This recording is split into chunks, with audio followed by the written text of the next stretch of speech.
Greetings, St. John, folks.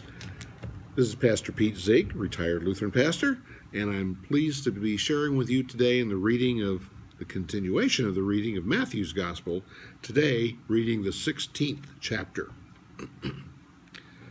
The Pharisees and the Sadducees came to Jesus and tested him by asking him to show them a sign from heaven. He replied, "When evening comes, you say, 'It will be fair weather, for the sky is red.' And in the morning, you say, 'Today it'll be stormy, for the sky is red and overcast.' You know how to interpret the appearance of the sky, but you cannot interpret the signs of the times. A wicked and adulterous generation looks for miraculous signs, but none will be given them except the sign of Jonah." Jesus then left them and went away. When they went across the lake, the disciples forgot to take bread. "Be careful," Jesus said to them. "Be on your guard against the yeast of the Pharisees and the Sadducees."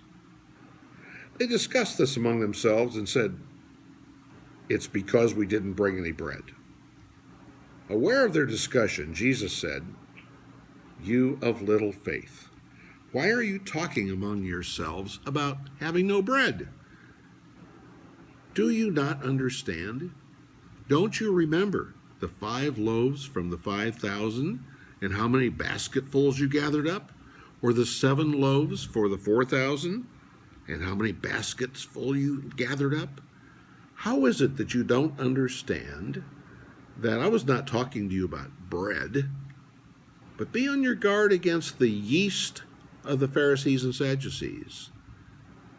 Then they understood he was not telling them about guarding against yeast that's used in bread, but against the teaching of the Pharisees and the Sadducees.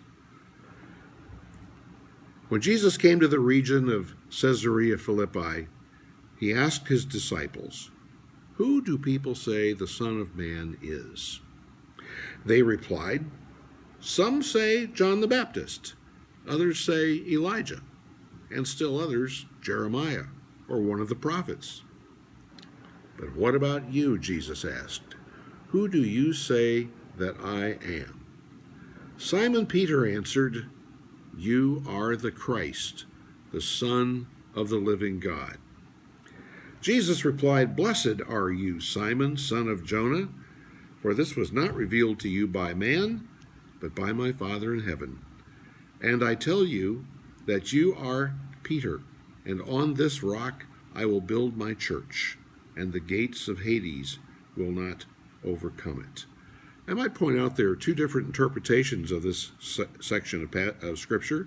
The Roman Catholic tradition is that Peter, having confessed that Jesus is the Christ, is therefore the most important among the disciples. We talk about the primacy of Peter, and in fact the main cathedral in Rome, the basilica, is St. Peter's. In the Protestant tradition, we're more apt to say it's the confession about Jesus being the Christ that was most important, and it's the confession that Jesus is the Christ that becomes the foundation of the church rather than the person of Peter. Regardless, Jesus said to him, "On this rock I will build my church." And Peter, by the way, means rock. That's what the name means. "And I will give you the keys to the kingdom of heaven.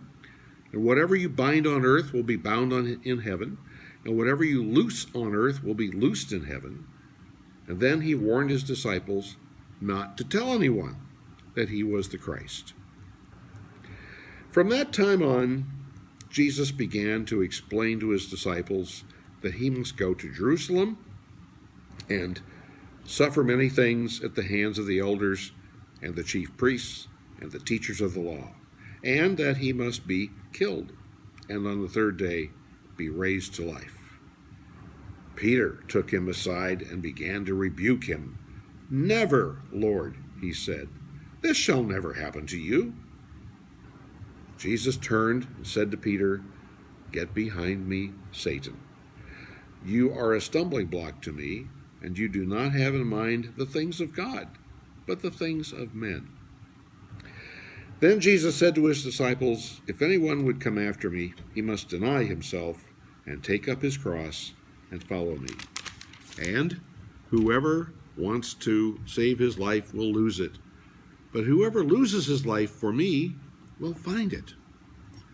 What good will it do for a man if he gains the whole world and yet forfeits his soul? Or what can a man give in exchange for his soul? For the Son of Man is going to come in the Father's glory with his angels, and he will reward each person according to what he has done. I tell you the truth. Some who are standing here will not taste death before the Son of Man comes in his kingdom." Here ends the reading of the 16th chapter.